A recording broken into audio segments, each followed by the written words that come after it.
Picture yourself as a pharmacist. You have devoted your whole adult life to understanding precisely how drugs affect the human body, which compounds heal, which can kill, and at what dosage the boundary between treatment and poison vanishes. You know the names, the processes, the limits. You know how to preserve lives. Every day, you are surrounded by people who do the same work. Now picture yourself lying in a hospital bed, attached to monitors. Your body is failing in ways no specialist on the floor can adequately explain. The person sitting nearest to you, the one with the greatest access, the one confronting hospital staff, the one repeatedly suggesting diagnoses and pressing to have you cremated before anyone raises too many questions. Is your husband a doctor, and before entering medical school, he worked at a poison control center? Betty Bowman did not die because of a mystery. Prosecutors allege she died because of a plan carried out by someone who knew, down to the milligram, precisely what her body could not survive. This is her story, from Witcher to Rochester, from a Missouri wedding to a Minnesota hospital room, from a life filled with travel, laughter, coffee shops, and a corgi named Crumpet, to an autopsy that transformed everything. This is also the story of the digital trail investigators say a poison specialist left behind and was unable to completely erase, and evidence that followed would expose everything. Heat. Betty Jo Sponsel entered the world on December 13, 1990 in Witcher, Kansas. She was raised there, the child of Nancy and David Sponsel. Even as a girl, she was someone people remembered, not because she demanded attention or tried to impress, but because she noticed things. She remembered your favorite color, your favorite animal, the little detail you had casually mentioned weeks earlier and already forgotten yourself. Later, she would bring it up in a way that made you feel like the most important person there. It was never a strategy. That was simply her nature. She was known for noticing what others overlooked, remembering details that most people would never think to retain, and making those small memories feel personal rather than performative. That quality stayed with her throughout her life. She graduated from Bishop Carroll High School in Witcher in 2009 before earning her Doctor of Pharmacy from the University of Kansas School of Pharmacy in 2017. In 2018, she finished a pharmacy residency at Stormont Vale Hospital in Topeka. These were serious accomplishments. A PharmD was a demanding, rigorous program. A hospital residency takes pharmacists beyond theory and into the highest stakes real-world practice, handling complicated patients, critical medications, and decisions that cannot be reversed. Betty thrived. She was becoming precisely the type of pharmacist who helps make hospitals safer. Friends remembered her with vivid, particular descriptions. Sharp, witty, adventurous, emotionally giving in a way that seemed completely natural. One high school friend, Mary Bartlett, called her the best friend anyone could ask for. Intelligent, funny, caring, with a smile and humor that filled every room she entered. Someone else writing after her death recalled that Betty had once customized a chat with lime green colors and dolphins because she remembered those were that person's favorites. A tiny gesture, a priceless one. She traveled extensively: Yosemite, Hawaii, Iceland, Chicago, New York, the Grand Canyon, the Caribbean, and carried that adventurous spirit into ordinary life in Rochester. She loved neighborhood coffee shops, good cheese, lengthy dinners. She openly supported LGBTQ rights, and her circle reflected the warm, inclusive community she created wherever she settled. She urged everyone around her to live as their truest selves. And then there was Crumpet, Surrumpet too of Mulberry, her corgi, her happiness, spoiled with special treats and outings to local parks. When she joined Mayo Clinic, a pharmacist named Jason Harold trained her when she arrived. He later said Mayo had hit a home run with her. She was intelligent, dependable, diligent, trusted. Eventually, she moved into operating room pharmacy, one of the most precision-demanding positions in hospital pharmacy. Although she continued returning to cover shifts with her original team, by every account she was excellent at her work and cherished by those who worked beside her. Connor Fitzgerald Bowman was born on March 21, 1993. Like Betty, he attended the University of Kansas Medical School, graduating with the class of 2021. But before becoming Dr. Bowman, He worked as a poison specialist at the University of Kansas, taking calls about toxic exposure through institutional devices requiring VPN authentication. He could access specialized toxicology databases and possessed the kind of practical reference knowledge that comes only from answering those calls. Which substances produce which effects, at what doses, within what time frames. He understood the vocabulary of poison. He understood that medicine and toxicology speak the same language. Only intent distinguishes them. Following medical school, Connor was accepted into the internal medicine residency at Mayo Clinic College of Medicine and Science in Rochester, Minnesota. He and Betty married on May 30th, 2021 at the Rapid City in Independence, Missouri, before moving to Rochester together. Betty would work as a hospital pharmacist. Connor would complete his residency. On paper, they were a young medical couple creating something remarkable. From the outside, the Bowman marriage appeared to be exactly what it should have been. Yet investigators say 2023 revealed another reality. People interviewed by police in the medical examiner's office described a marriage facing serious strain, allegations of infidelity, divorce discussions, separate bank accounts because Connor carried significant debt, while Betty was careful with money. According to the criminal complaint, at least one person told investigators Connor expected to collect $500,000 in life insurance if Betty died. Investigators also said they discovered a large bank deposit receipt while searching the Bowman residence. None of it could be seen from outside. Betty continued going to work, continued making friends feel noticed and valued, continued posting about Crumpet. But prosecutors allege that behind closed doors, something had already started taking form. During the summer of 2023, Connor continued logging into his University of Kansas devices, the same systems tied to his poison control work and protected through institutional VPN authentication. University of Kansas personnel later told investigators Connor had conducted searches on those devices unrelated to any poison control calls he had received. No other employee had received calls involving the substance he was investigating. He was researching coltine. Colticine is a medication mainly prescribed to treat gout. At therapeutic doses, it lowers inflammation. At toxic doses, the consequences are catastrophic. It interferes with cell division throughout the body, destroying gastrointestinal tissue, collapsing bone marrow function, weakening the heart, and causing multi-organ failure. Its initial symptoms, severe nausea, vomiting, and diarrhea, can be almost impossible to distinguish from food poisoning. There is no antidote. A sufficiently high dose given to the right person will kill, while the cause of death may not be immediately apparent. By August 5, 2023, the searches had grown increasingly precise. Investigators say Connor reviewed internet browsing history. Can it be used in court? Police track package delivery and delete Amazon data police. He also looked up sodium nitrate, including distinctions between food-grade and industrial-grade forms. Then August 10th arrived. According to the criminal complaint, Connor converted Betty's body weight from pounds to kilog and multiplied that number by 0.8, a figure investigators say is regarded as a lethal dosage rate for colchicine. He next searched for liquid coltine on GoodRx. Search warrant records also showed he used his Mayo Clinic email address to buy coltine through TruePill, an online pharmacy platform. Investigators say he later sought deletion of his account and purchase history. That same day, investigators say Connor calculated a lethal coltine dose using a university device again. Something occurred inside the Bowman home. A friend of Betty's later told police. Connor prepared Betty a smoothie. Betty tasted it. She said it tasted bitter and salty in a way that seemed wrong. Then she joked to her friend that perhaps he was attempting to poison her. She did not finish drinking it. The friend remembered finding the smoothie unusual because Connor never prepared anything for anyone. That sort of gesture was unlike him. Betty remained well that day. Investigators would later consider whether August 10th was a first attempt, one that failed because Betty did not drink the smoothie.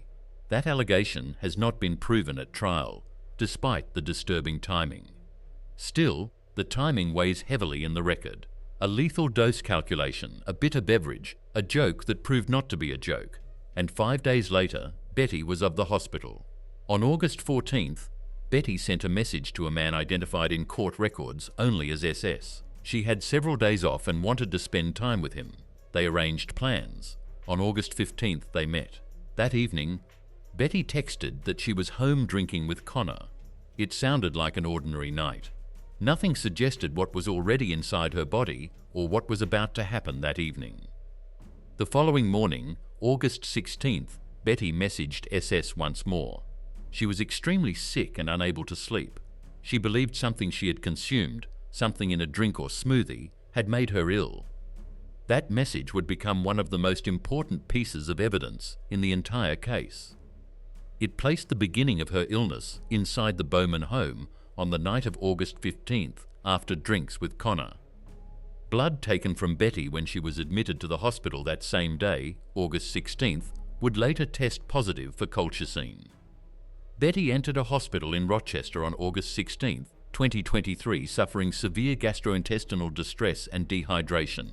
Initially, her symptoms resembled food poisoning, the standard response: fluids, observation, rest. She failed to improve. Her condition deteriorated rapidly and in ways that extended far beyond anything ordinary.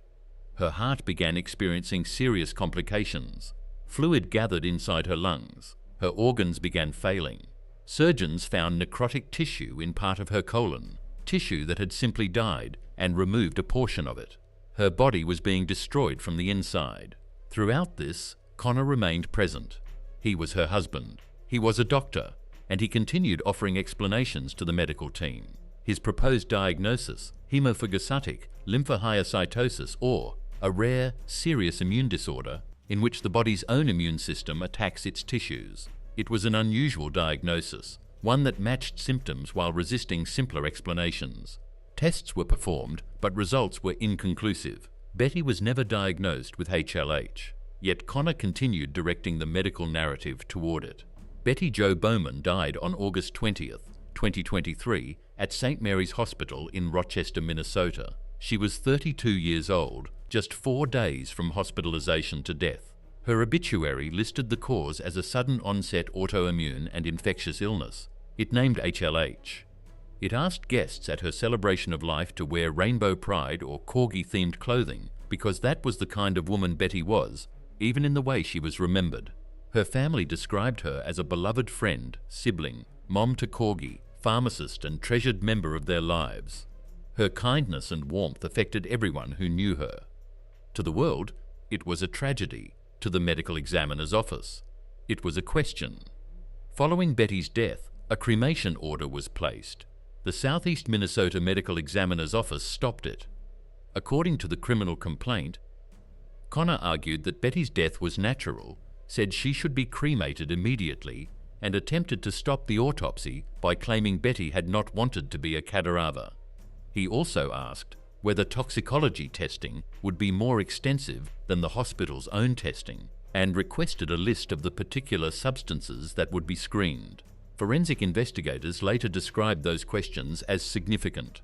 That is not how grieving husbands generally interact with medical examiners. That is how someone controls risk. The cremation never happened. The autopsy did. Toxicology detected coltine in Betty's blood and urine. Her medical records showed no gout diagnosis, no coltine prescription, and no hospital administration of the drug. The coltine found in her body had come from outside the hospital. The medical examiner listed the cause of death as toxic effects of colchicine, with the manner of death classified as homicide. Connor Fitzgerald Bowman was arrested on October 20th, 2023. What investigators pieced together was not evidence of a spontaneous crime. Instead, it was a trail of alleged calculated preparation that Connor had attempted, unsuccessfully, to erase. The University of Kansas search history, the lethal dosage calculation, the good RX searches, the true pill coltin purchase made through his Mayo Clinic email, the subsequent account deletion request, the questions about whether police track packages, whether browsing history can be admitted in court, everything remained there. Connor had entered Betty's electronic health record during her hospitalization and kept accessing it following her death. He created a documentation encounter within her record. No clinical material, no notes. Yet that action identified him as part of her care team, permitting him to return to the record without entering credentials. He was allegedly tracking what the hospital knew. Then came the Bumble allegations. Search warrants unsealed in May 2024 showed that investigators say Connor searched is widow gender-neutral 2 days before Betty died. Following her death, he allegedly appeared on the dating app describing himself as a widower. Several women who matched with him told investigators that he provided different accounts of how Betty died. Listosteria to one, a morphine overdose to another. One woman said he brought up a life insurance payout within days of their first conversation, saying he had used it towards student loan debt. In January 2024, an Olmsted County grand jury charged Connor Bowman with first-degree premeditated murder and second-degree murder. In Minnesota, a conviction for the first charge carries a mandatory life sentence in prison without the possibility of release. Connor has pleaded not guilty to either charge. The pre-trial process has been lengthy. In April 2025, a judge ruled that some evidence from home electronic devices was suppressed because it was unconstitutionally obtained. In October 2025, several additional suppression motions were denied involving Mayo Clinic records, University of Kansas materials, Bumble and social media accounts, pharmacy records, and financial data. In March 2026, Judge Kathy Wallace ruled that evidence from Connor's Mayo Clinic laptop, including the True Pill purchase records, could be admitted at trial. In June 2026, the same judge declined to dismiss the indictment after the defense alleged grand jury misconduct. No trial date had been scheduled. The science behind Cultine. The details matter because the same drug can heal at one dose and become lethal at another, depending entirely on amount and circumstance. To understand why this case is so unsettling from a forensic standpoint, you have to understand what Cultine actually does and why it is both a legitimate medication and an especially dangerous poison when handled by someone who understands it. Cultacin is a naturally occurring alkaloid obtained from the autumn crocus plant. At therapeutic doses, it acts by binding to tubulin, a protein cells required to divide, and limits the movement of inflammatory white blood cells into injured tissue, useful for gout, useful for certain cardiac conditions. At toxic doses, that identical mechanism turns catastrophic. When cells across the body can no longer divide properly, tissues start deteriorating in sequence. The gastrointestinal tract suffers first. Nausea, vomiting, severe diarrhea, closely resembling food poisoning. Then within 48 to 72 hours, bone marrow fails. Blood cell production collapses. The heart muscle weakens while organs begin shutting down. Death comes through multi-organ failure, the kind that can appear without toxicology, like the consequence of a dozen different diagnoses. There is no antidote. Treatment remains purely supportive. And because the progression from ingestion to systemic collapse unfolds over days instead of hours, the opportunity to identify the cause before it kills is dangerously narrow, particularly when the attending physician on the case is already presenting another explanation. The 0.8 milligrams per kilogram figure found in the alleged searches is not a rough calculation. It represents specific toxicological knowledge at that dose for someone of Betty's size. The outcome would be highly probable without immediate, targeted intervention, which is nearly impossible to provide when nobody at the hospital has been told to search for coltacine. Psychological analysis. Poisoning is among the most premeditated murder methods. It demands research, acquisition, patience, and the sustained capacity to remain calm and close to the person being killed for days, even weeks. There is no impulse, no heat of the moment, merely planning followed by waiting. Forensic researchers call this controlled aggression. Violence directed entirely inward through covert action, while maintaining a composed, even caring exterior. In this case, if the prosecution's theory is correct, the alleged perpetrator was not hiding somewhere at a distance. He was inside the hospital room, proposing diagnoses, consulting the care team, presenting himself as a concerned and knowledgeable husband, while the substance he had allegedly administered was already taking effect inside her. That degree of sustained performance under pressure does not happen accidentally. It reflects a conscious decision to control appearances when they matter most. His conduct surrounding the autopsy reinforces that pattern, pressing for immediate cremation, questioning the extent of toxicology, asking what substances would be screened. Forensic psychologists describe this as impression management under pressure. The effort to influence how a situation is understood while the underlying reality begins emerging. It is not grief processing, it is risk assessment. Connor Bowman has pleaded not guilty. These remain the prosecution's allegations.